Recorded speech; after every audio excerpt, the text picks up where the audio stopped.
Hey Internet, it's RJ. Welcome back. Thanks for tuning into this show today. Now today we're getting ready to flip over to the second month of 2025. Before we do, we must, as always, obey the Riddler and do our monthly Q&A. So you know the deal. You drop your questions down below, and then I ramble on about them for some time. So we're talking about the future of Smartly rewards. Will they bring in other credit cards? We're talking about RFK, because why not? And of course, we have some travel topics in here and even a player 2 update. Didn't know there's anything to update, but we'll cover it. Maybe there is. So, of course, chapters 2 down below. Like I said, we ramble for a while, but we like to give thorough answers here. So, if that sounds interesting to you, go ahead, press the subscribe button, and let's get to work.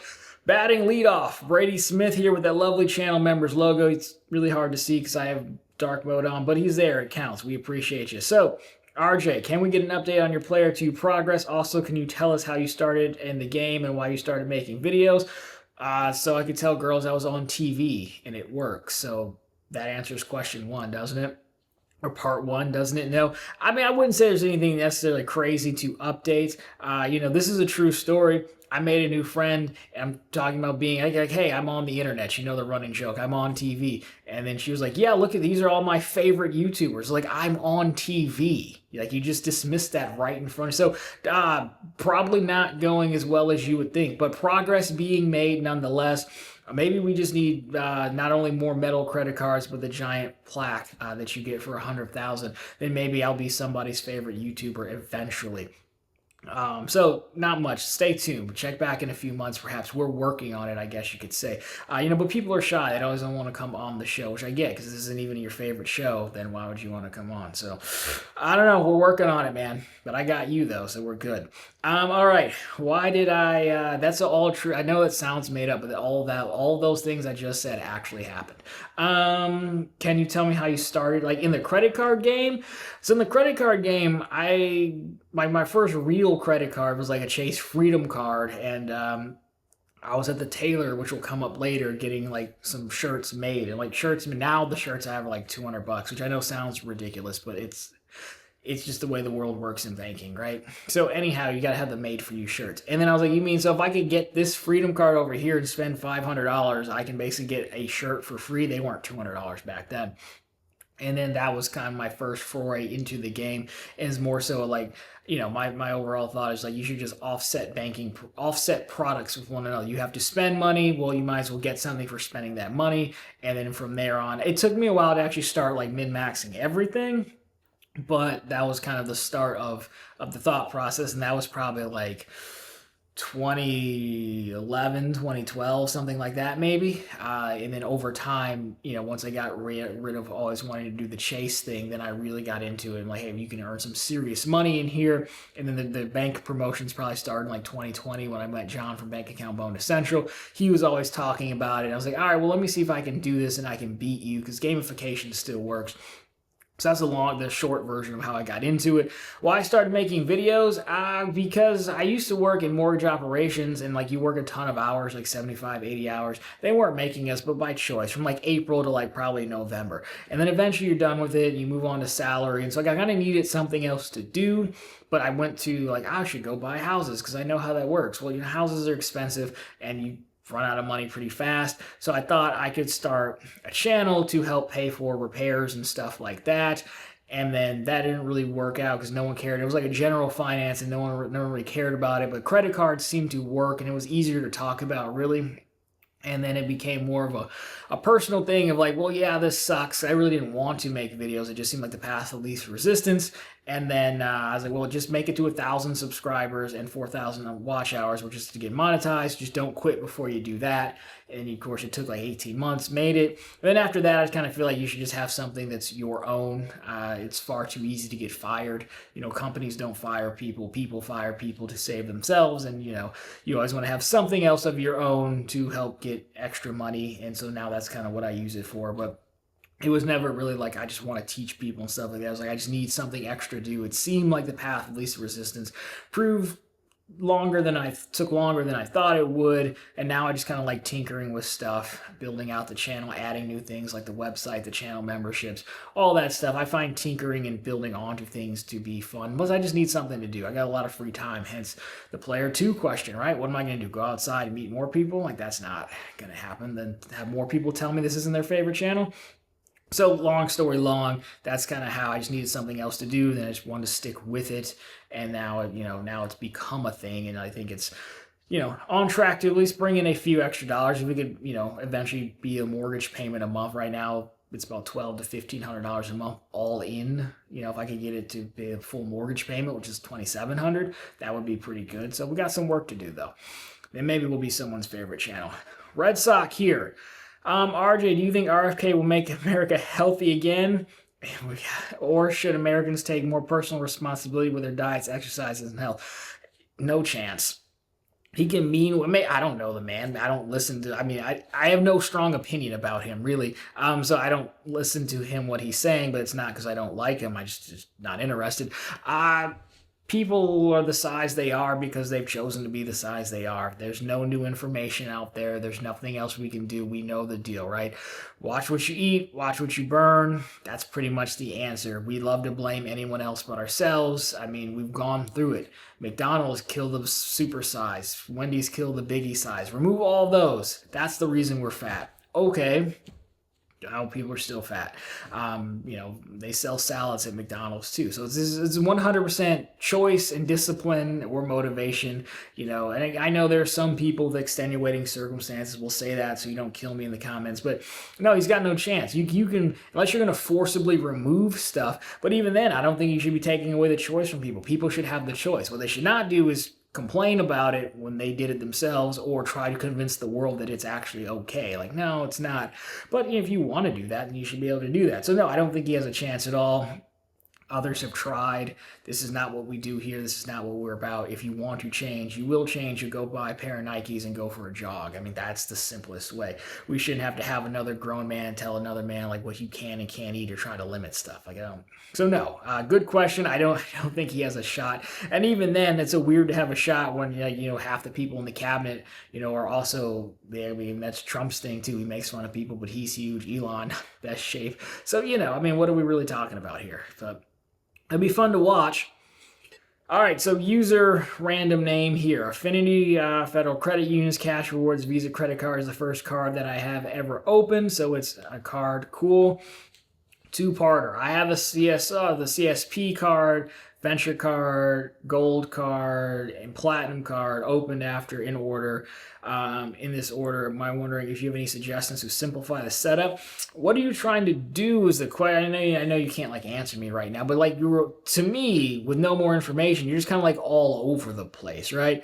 So I don't care for the Venture card one bit, so I'd want to know what are you getting from the Venture card. If you just opened it for an intro offer, that's totally understandable, but as far as keeping it or using it, don't think it does anything for you. The Sapphire Preferred, without other Chase cards, the only thing I could think the Sapphire Preferred was doing for you is a level of travel insurance and primary CDW. Because, the Gold card is going to be your dining and grocery card. The Platinum card is going to be your airline card. So maybe the Sapphire Preferred a little bit better on travel than the other two do, but I don't know if it's enough to justify the $95 annual fee. I think you're travel focused. So I think the first one to help you simplify is more so decide what it is you're trying to do. Is there a points currency do you like? Are you big Delta or Hilton or Marriott fan? Well, then you could keep going the Amex route as long as you like the Platinum and the Gold card. Those are probably performing fine for you. In that case, you might want to add in the Blue Business Plus for a catch-all card at 2x back, and it's free unlike the other ones. That could be helpful. If you do like Marriott, I think Marriott's underrated because it's a shared transfer partner between Chase and Amex. Well, then you could keep the Sapphire Preferred, and then you could also add more Chase cards. I don't know if you're going to be able to get any more Chase cards depending on how fast you've gotten all of these cards, but you get the point. You could be earning ultimate reward points to transfer them out, giving the Sapphire Preferred a reason to be in your wallet. But right now, when I look at this, you're just kind of all over the place.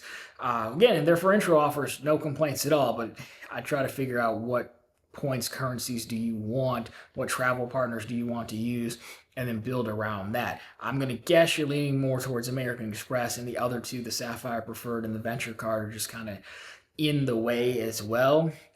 And also, I'd say, what kind of travel do you like? Have you enjoyed using the Platinum Card in the lounges and things like that, especially considering the Platinum Card changes that are coming up? Because if you just like to travel, well, then I'd also say check out Cities for the Strata or Wells Fargo for the Journey Card, Autograph Journey as well. So I don't know that I answered it specifically, but more so those are some things I would think about when trying to hone in what you want to do and how you want to streamline or simplify your setup. You're just kind of all over the place. And looking at it right now, I don't see a benefit to the venture. Sapphire preferred again for the insurances, and then if you're Amex, then I look at adding a Blue Business Plus perhaps if you want to stay that route. Question 2. Oh, see, I should have read more. I opened the Strata Premier card between the Chase Sapphire Preferred card and the Capital One Venture cards, but then downgraded it to the Custom Cash card, no retention offer. That's not surprising. And since it is a MasterCard, I can't use it in my local gas station. Would you recommend closing it? I mean, no, because like a lot of us use it for gas, but that's because it's an easy thing for us to like set and forget.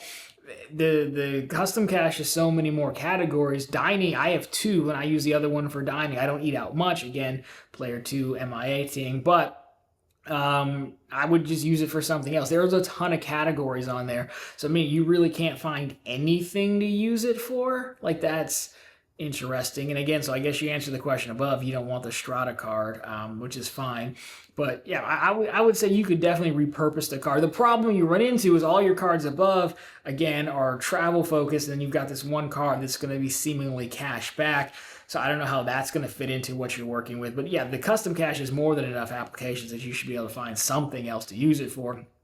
You know, especially because you still have, this isn't an insult by any means, but like you have a lot of gaps in your spend by virtue of the cards that you've selected, right? We know the gold and we know the platinum are good on certain things. So, you know, maybe I think you can do select travel in the custom cash, and that could be your hotel card, you know, or something like that. So I would definitely look at other options before you just outright cancel it. Actually, I wouldn't even cancel it because it's highly possible later in life or down the road that comes in handy and you're like, oh, I could use this card, right? So I would not cancel it, but I'm a huge fan of the custom cash though. I hope I was helpful. Let me know down below if you want to like go back and forth about this more for like some answers or something. NS here, another channel member, lovely gold logo. We love you for it, sir. With the canceling of the Altitude Reserve and launch of Smartly and US Bank getting completely out of travel rewards and going back toward only relationship cashback, are we going to see them refresh the whole product line toward the Smartly program? Well, it's funny because last Sunday, when you're watching this now, last Sunday, a channel member sent us over like a test page for US Bank, and at the top corner of it, you can see what looks like it's like a copper. I'll see if I can still find it. Like a copper looking card that looks like it says Smartly on it, but it's in the Smartly text box that says earn 4x back on everything. So the speculation is that that's the replacement to the Altitude Reserve. So I have heard that there's going to be a replacement to it, or a successor replacement, however you want to look at it. So I do think they'll get back into travel. What I think they're going to do with Smartly as a program is before they bring in the rest of the credit cards, what I think they'll do is they'll do what Bank of America did. How Bank of America technically is probably a better overall, well-rounded relationship program because it brings in all of their core products, mortgage origination, equity products, things like that. And US Bank really just doesn't. They bring in the credit card. The savings account isn't giving you a high rate because you have the credit card. It's just giving you a high rate at $25,000 or more. So I think US Bank will next expand. First, I think they're going to wait and see what happens. Like, how much money did we really bring in? How much money are people spending on this? What are we on the hook for? You know, I'm in a somewhat disadvantage of this answering this because I'm in a state that doesn't have a US Bank branch, so I don't see the ads that they're running. I'm going to guess the ads and the marketing campaigns are limited to in-branch only right now. When a customer comes and sit down and says, hey, here's the brochure.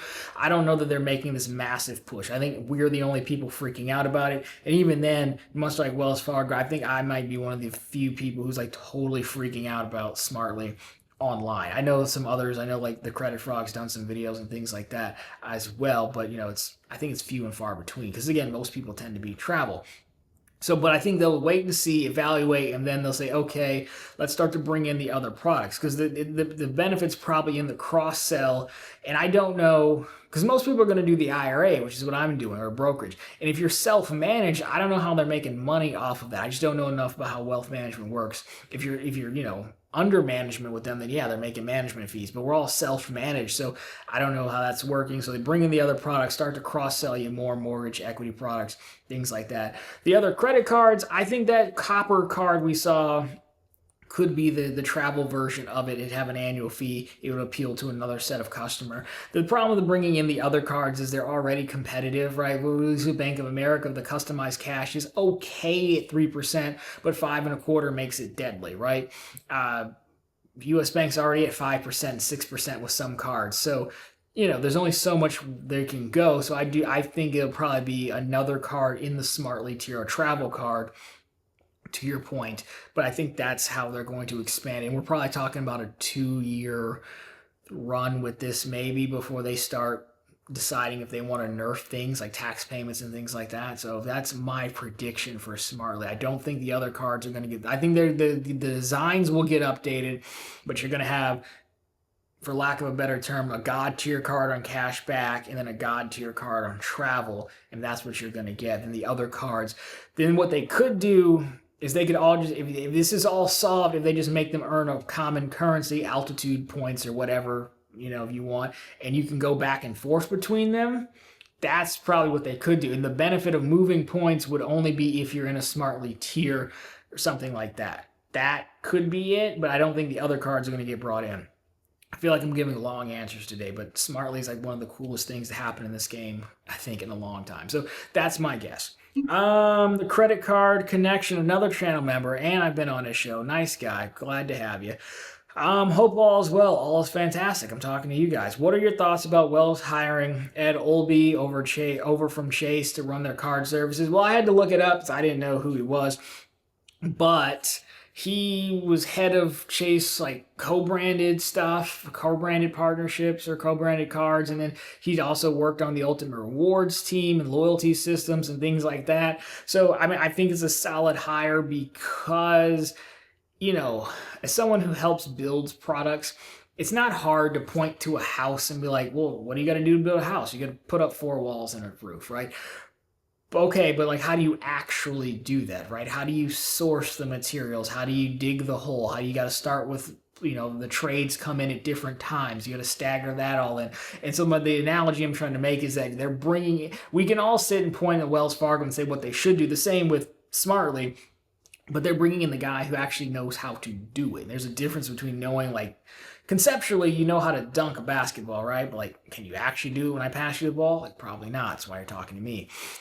We just switched analogies, but I think it works. So bringing in the guy who's head of co-branded stuff works, especially because I wouldn't say like Built is co-branded, but it kind of is. And we know they're having issues with the Built partnership. They were losing money on it. So not only can he take that and say, hey, I can turn this around, but I can also find some other interesting partners. We know they have, Expedia, or like whoever One Key is, I think that's Expedia. And those cards aren't terrible, but you do have to work a little bit harder for co-branded partners when the main partners everyone knows they want are already taken. So I'm hoping he can come in and do stuff like that. He can, bolster the loyalty program a little bit, add a few specific partnerships to it or make it work, just turn the Built relationship around. Integrate the Built relationship more, especially as Built's openly said, like, hey, we're also having problems with Wells, but we also want to expand into mortgage. They know how to originate mortgages. There's got to be something there, right? So again, I can't say I'm familiar with his work, but we like what the Chase trifecta is famous or infamous. Chase loyalty programs are famous. I mean, so I think it's a great pickup. I think those are some of the things he could work on, or his team could work on and start doing for Wells Fargo that would really set them apart. Other than that Matt Clausen guy, like, I'm really high on Wells Fargo, just like I'm getting really high on U.S. Bank. And I'm not too crazy, but some right hires here and there, much just like coaching staffs and teams, we could see, I wouldn't say a change in the guard. I wouldn't get that crazy with it. But, again, Wells and U.S. Bank are both large banks, so we could definitely be seeing a challenge to the existing guard. So it's very promising, and I like the addition. Badger here. What's good, RJ? I hope you're keeping well. I am. Thank you, sir.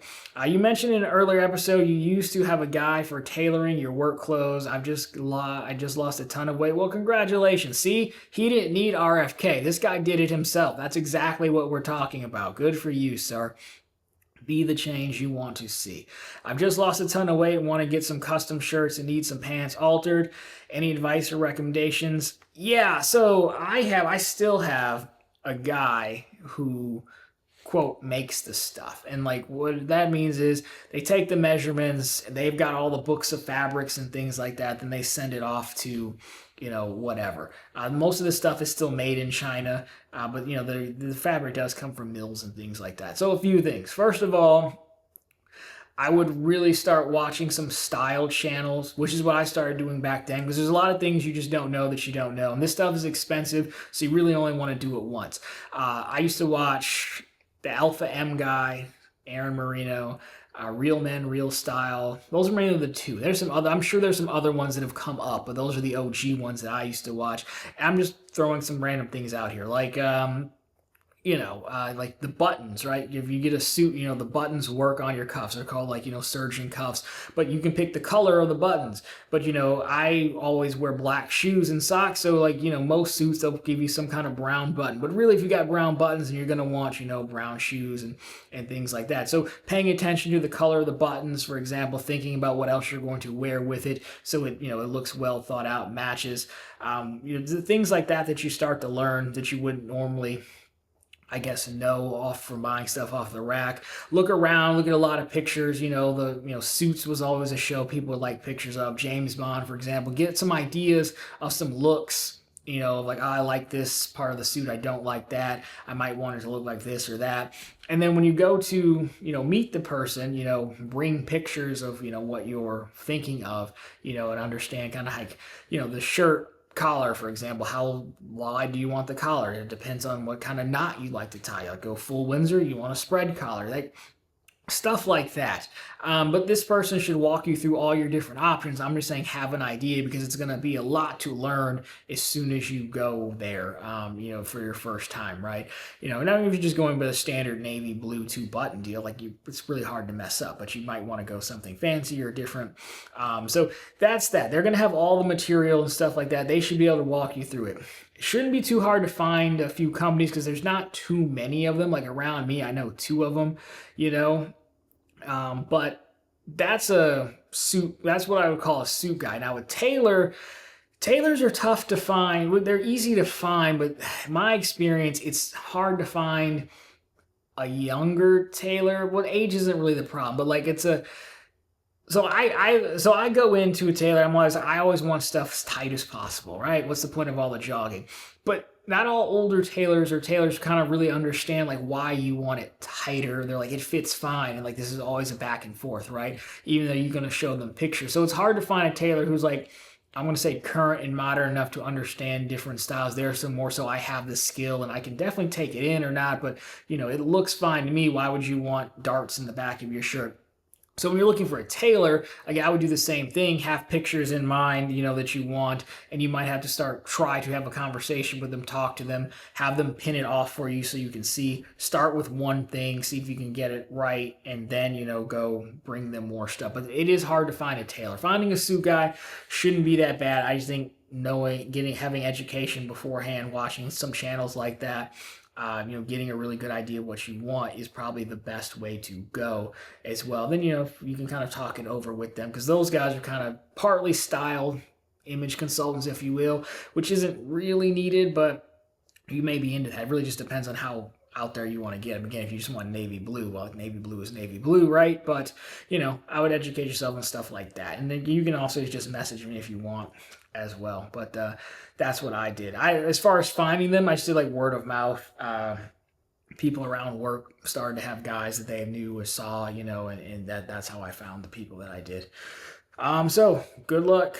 You'll be looking good either way, man. Just even putting in the time to have a fitted shirt and suit, you'll look better than most people. So I don't think you can go wrong. It's just, making it the way you want it to be made, which is what you're paying for. DJ, RJ, do you think banks are getting stingy and sneaky and denying and avoiding payouts for bank bonuses? Got railroaded by Citi recently. Uh, Kind of, sorta. I mean, Citi did it. I won with Citi, but years ago, like Citi would just, they wouldn't, like I had an issue with the business account that you had to open in branch, and Citi customer service would not help. They're like, you have to go back to the branch. Like, I don't live in that state. Why do I have to go back to the branch? They eventually paid, but they were being difficult. I mean, we all got railroaded by. I do, yeah. So like Blue Vine, like railroaded a lot of people. I've still got to make that video. I do think they're getting a little bit more strict on the terms and conditions, and I think they're getting a little more out there with when they change the terms and conditions, right? I've seen Blue Vine was the biggest example of all of a sudden they basically admitted to in the memo retroactively changing what counted as debit card spend, right? And they knew they were wrong because they also said, well, we're going to give you another 3 months to re-meet the requirements, right?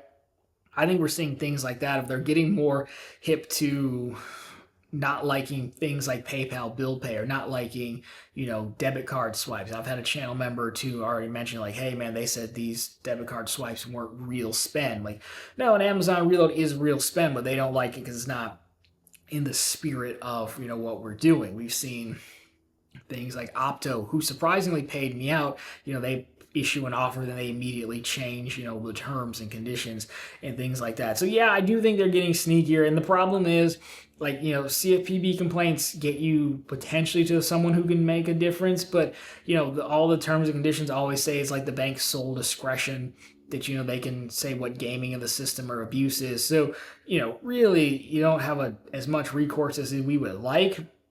I don't really know what we do about it aside from, the answer, I guess, is partly, I don't know what happened to your scenario, but ideally outside of using the account the way it was intended to be used, that's probably the safest way. But again, swiping your debit card, for example, is still spend. They just don't like that you're gaming the system. So I do think we're seeing a slight uptick in that. Not necessarily from the big guys like Citi. It doesn't surprise me because people always say terrible things about Citi, but across the board on offer, some that should have paid out and didn't. I've seen an uptick about that. I don't really know what to do about it, other than just to keep pushing the CFPB complaints and keep trying. Maybe we try to get a little bit less cute with things that we do, but like maybe don't fake it. But I don't use Wise anymore because I have a real job now, right? So I don't fake direct deposits and things like that.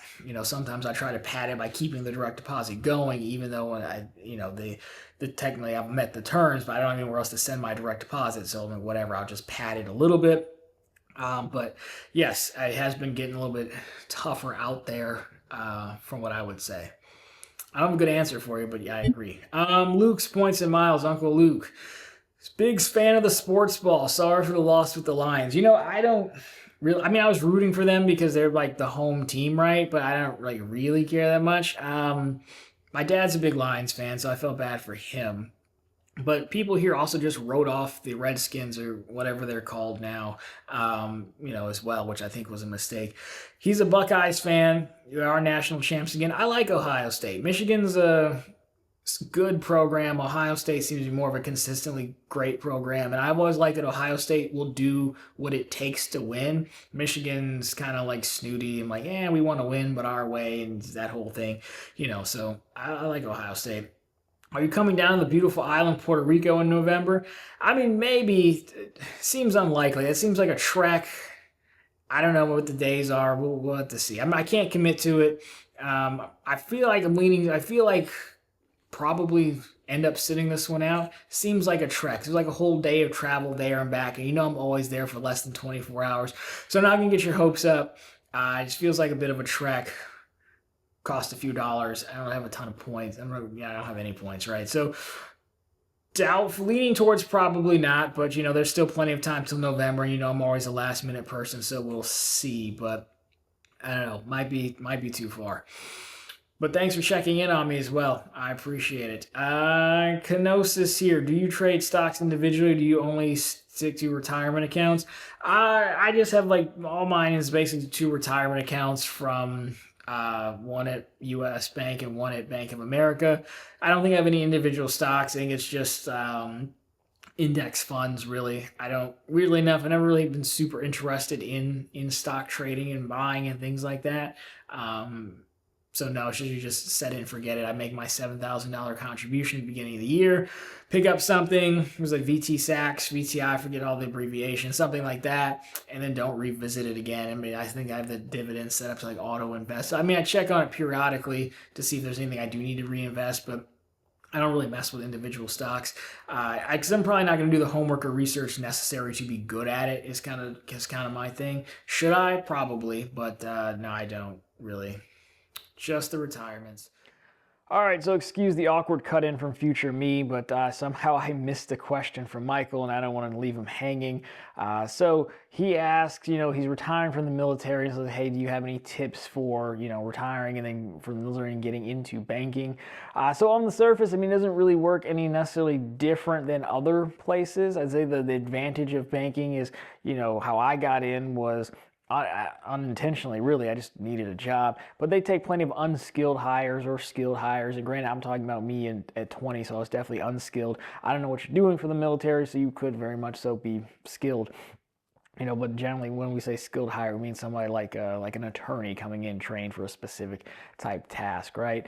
So I'm still kind of a fan of, unless you have a specific area in mind that you're looking for, like a specific job type, like you really want to be in international banking or something, then I kind of look around at the back office stuff, unless you, of course, prefer to be front office. I guess if you prefer to be in a branch in front office, then usually like a teller is usually the route you go, which I don't know, most people really don't want to do that unless you're trying to, become an actual in-branch banker. But back office stuff where it really opens up and there's a lot going on, I'd say just try to get in. And the biggest thing by that I mean is, from what I've heard from talking to other military folks, is that sometimes you're told, hey, people love you guys because your skills, you didn't go to work at McDonald's, you got a real job and real experience, which may or not may be true. I don't know what you did, but it's trying to help the recruiter and the HR people relate what you did on paper to how it could translate to boring office work, right? I think sometimes they struggle with that, so that could definitely be helpful. Like there, you can dig out project management, leadership skills out of anywhere, out of anything usually. And then also you can look for programs that, like when I was at Quicken Loans, one of the big things, I met one of my best friends there is that we had it's called a tour of duty program where it was like set up for people like you to come in and, we didn't just stick you in like terrible jobs. We really like tried to find a spot for you that best use, your talents and everything. That was a quick way in, but if nothing else, how I did it, which I still think the same would apply, but almost you're probably in a better spot because, if you've done an actual job with actual responsibilities, and we're talking about me at 20 years old, is like get in where you fit in to start, and then really start to get an understanding of a deeper understanding. There's the credit card programs and stuff like that. And by that I mean when I got to the appraisal desk, because that was just a job that would hire me at the time to upload appraisals all day. Then I started doing audio books about all the banks. This is probably 2012, so they all had a book: Citi, Washington Mutual, Countrywide, you name it. Listening to that, just gaining understanding, and then through the work and day-to-day work, it's hard not to learn what's going on in the bank. I would say the one thing is don't stay too long in one spot. I'll say like give it a year, in a spot, but then it's not too hard to move around within the bank because there's plenty of spots to go. They always need people, so you'd also get a better understanding of where you'd want to go. If you can get into I always recommend project management or technology, things that interact with a lot of other departments. Starting out underwriting would be good because they're exposed to a lot of different stuff. Places like that give you a lot of different exposure, and you can say, I like this, I don't like this. Plus, you'll be meeting a lot of people. And I'm not big on like, hey, it's networking because we overuse that too much. But internal hires, it always helps. It's not the same as like trying to stand on the corner and hand out your business card. So to answer your question, long story long, I guess I don't think it really is too much of a difference. If anything, I would assume you have more of an advantage than a kid trying to do it because you've done an actual job and had actual responsibilities. But I kind of think the same things apply. Banking is just so broad, so either try to figure out what you want to do, beforehand and target a specific area, or just get in and then see what you like to do. But, you can make a lot of, not to, crush branches, because you can make a lot of money sitting in a branch, writing loans, being a loan officer or a banker, if you prefer customers with sales and things like that, or, back office as well. I was still making a lot of money in my production time too, before I moved on from that. So I would definitely take a look at all of it. And if you have something specific in mind, just like drop me a note or something, and we probably maybe get a tighter answer for you. But off the top of my head, that's kind of what I would start to do. Just get in where you can, look for programs like that tour of duty thing if they're still out there, or just get in there. I think that's the hardest part these days sometimes. But good luck to you, man. Keep me posted. Jeremy, how's life treating you? It seems to be going okay. My question, since we have a new administration and all these things are changing for the better, just start a fight in the comments, why don't you? Do you think this is positively going to affect the banks and credit cards? Do you think that they will have more faith in the economy? I think they're always going to play it safe to a degree because banks are they're risk adverse with their own money. With your money, they'll just bet it with their money. They always seem to be risk adverse. I don't really know. It's hard to say because one of the things that Trump wanted to do was like cap interest rates on credit cards. Like, I have no idea if he's going to do it or not, but they may like life under him better, but if he's like, we took that one thing, he's like, I'm going to cap interest rates, then I don't think they'll be very happy about that.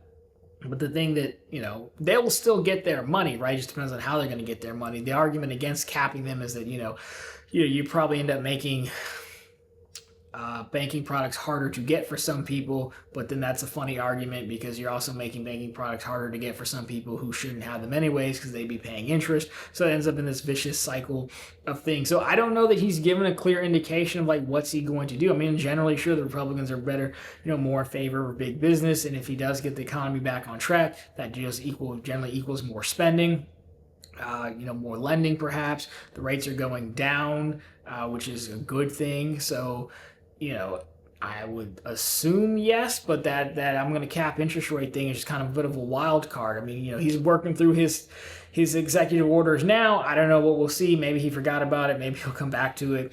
So it's kind of a wait and see game right now. I don't know if he's given us like a huge indication one way or the other because he's been so back and forth. But again, if prices start to come down, opens up drilling, people tend to like that. Get the economy moving again. Usually more money moving makes banks happy. Plus, the banks, and Jamie Dimon has just said everyone at Chase has to come back to work to his giant skyscraper I think he built. And if Trump's making the government go back to work, again, that generally equals more spending. It makes it more of the norm. So maybe everyone's not singling out Mr. Dimon anymore, for example. I mean, he's not the only one, but he comes to mind. So cautiously optimistic, I would say. Few more here. Too easy. What does your 2025 roadmap look like? It's just been blown up. So I was never really cared about 524 anymore. It's just more so that I keep getting denied for things. And that still seems to be the trend. I've already been denied for the Journey and the Strata card. So they both cited too many applications, which is fair. I mean, I've signed up for a lot of things. So that's not even that they're wrong, which means likely I'm probably not going to be getting any more new cards anytime soon. I'm probably going to have to go into a hiatus until like 2026 is when I would actually be under 524. Again, it's not so much that I care about 524, but the banks are signaling you got to be under 524. So that's probably what's going to be. Yeah, I mean, later in the year, I could probably get my second Discover card. They seem to not care so much about it. I might try for a Cash Plus. Those are the other two on my roadmap, if you will, but 2 of the 4 on the roadmap have already been cut down, and I had checking accounts with Citi, didn't help.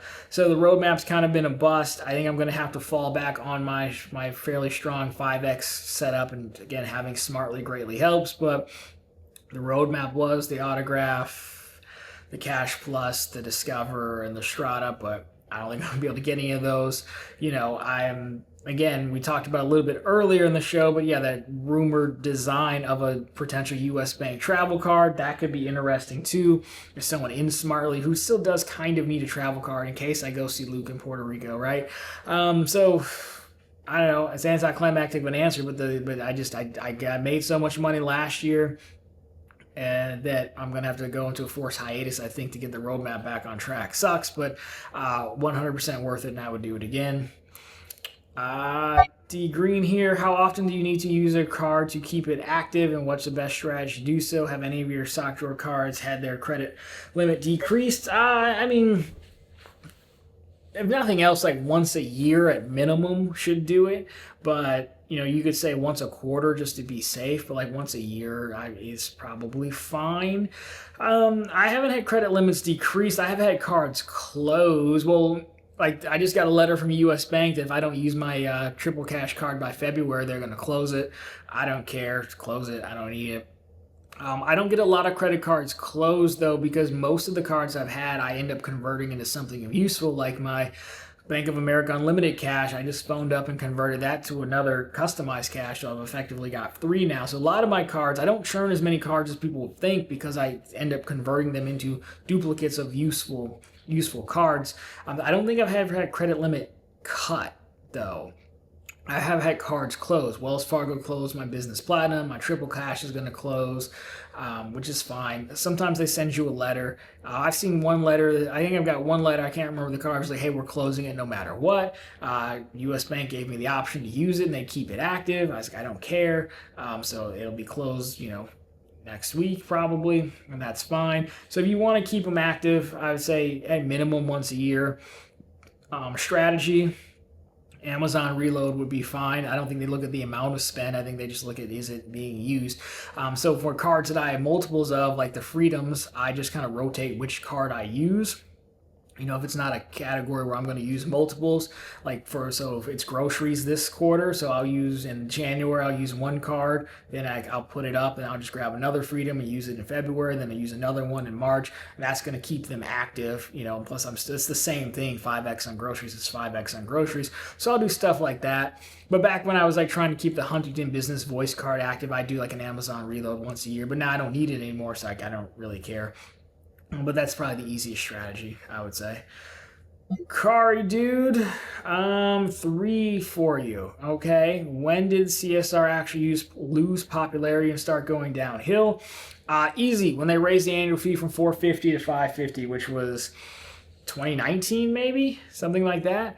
That was the end of it. $450, which is the original price, and a $300 travel credit that you could use on anything.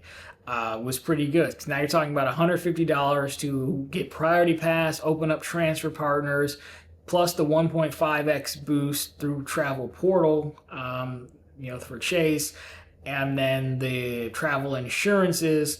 That was pretty good considering how easy it was to earn Chase points. That 1.5 was pretty good. At $550, they didn't really add enough to it. $550, they tried DoorDash or something like that. And even though you could use it right away or use it all at once, that was the downfall of it. The card never really justified its extra $100 price tag, right? Because now you're talking about, $250, and it never really justified it. So for me, the Sapphire Reserve has never recovered from that $550. It had a slight resurgence when the height of Pay Yourself Back was out, but with Pay Yourself Back slowly getting nerfed and forgotten about, really, it was. Yeah, I think that was the height of it. That was the downfall, was that $550 annual fee, and the card's been pretty stagnant since then. It's missing key things that could be overlooked at $150 that I don't think can be overlooked at $550, right? The Sapphire Preferred is so much of what the Sapphire Reserve is for so much less. That's the problem. The Sapphire, the Freedom cards are multiplier wise are pretty close to what the Sapphire Reserve is. So it doesn't really set itself apart except for that, multiplier, but even then it's kind of lost some of its appeal. How many City Custom Cash cards would you recommend for a low spender? Does it not necessarily matter? I don't think it really matters. I mean, the more the better, right? Because my custom cash cards, I keep one for dining. I don't really eat out. I'll go months at a time without using that card.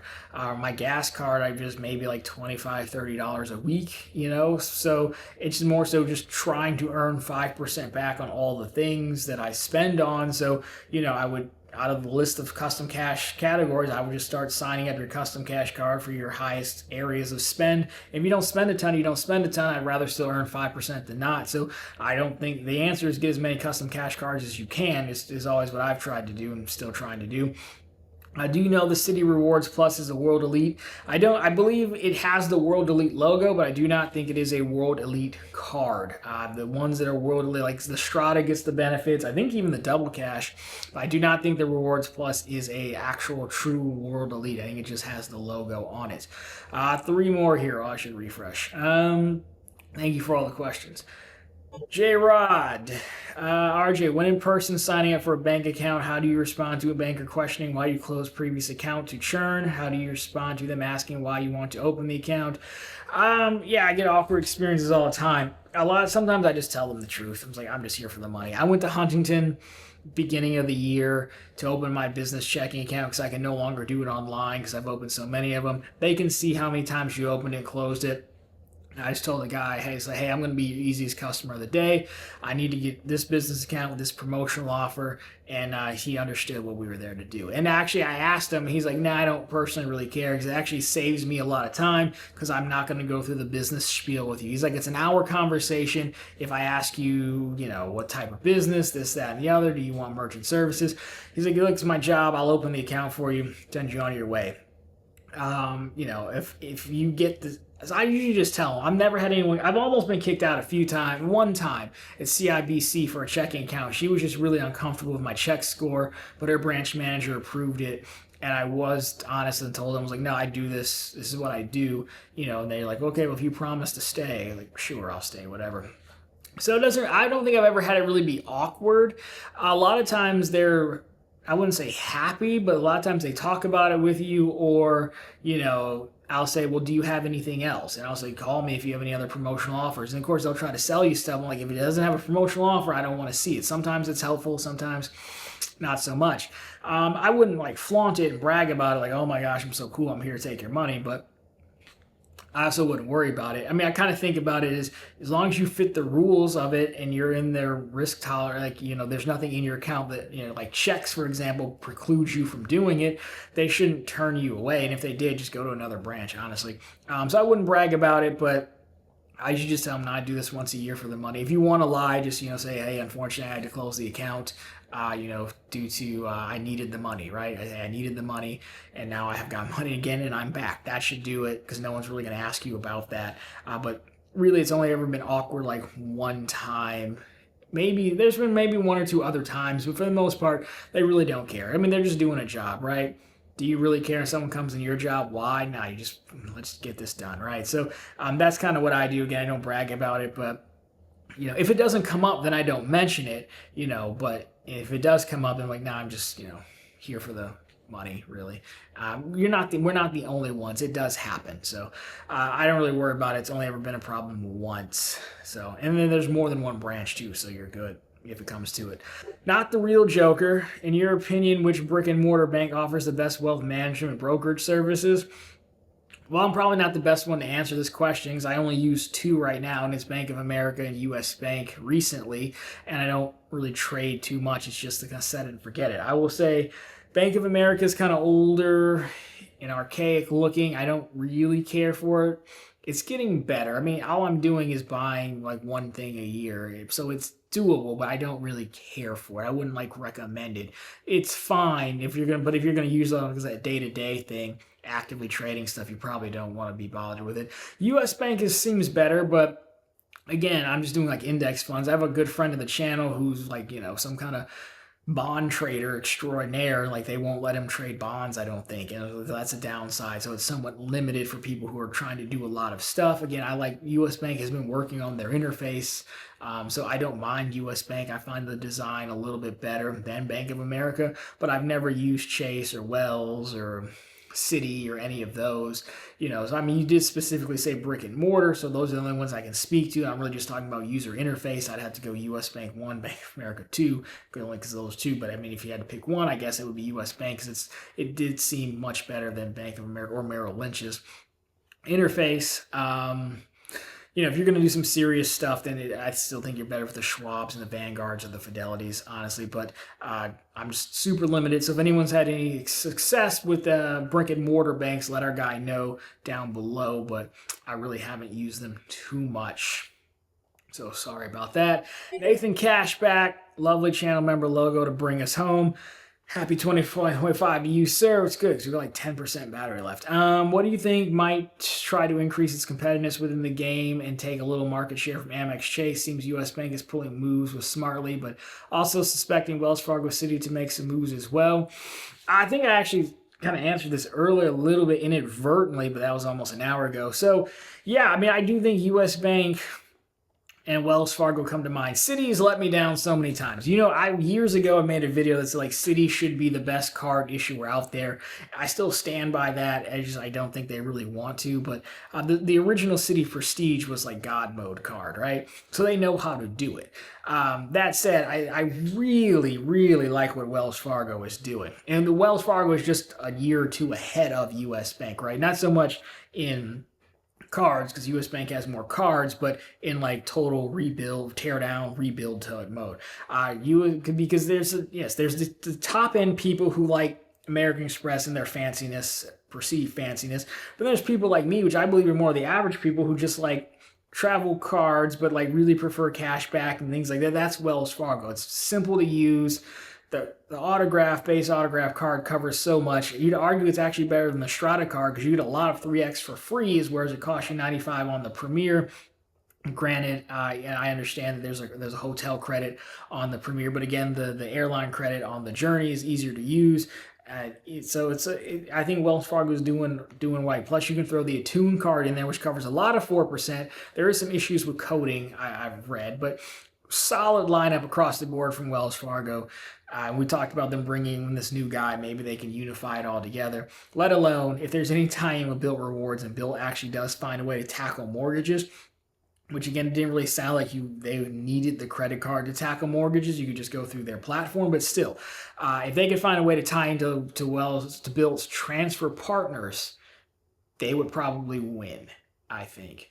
Now, U.S. Bank, I think they're going to have like two God tier cards. They're going to have Smartly Cash Back and they're going to have Smartly Travel. Those are going to be their God tier cards. 4% back cash on everything, cash back, 4% back on travel, which of course, yes, the altitude, the cash back Smartly will get you 4% back on travel, but it'd still be a travel-focused card. There'd be an annual fee. There'd be some other benefits, probably some priority pass in there. I still think it'd be a price tier comparable to like a Venture X maybe. I don't think they go much higher than that. I don't think. But then, if that card superpower was at, at 50 grand, 100 grand, or being in Smartly, you can take all of the points you earn on the other cards, maybe the Shoppers and the Cash Plus, and bring them over there and probably just book through the travel portal. That can be really good too, and I think both of them have the potential to speak to a market that's largely forgotten about. I like to go places, but I don't care about annual fees or lounges. All the issuers have their $95 tier card, but for the most part, the $95 tier card is either good for a free hotel night once a year, not free, but a reward night once a year, or like a Sapphire Preferred.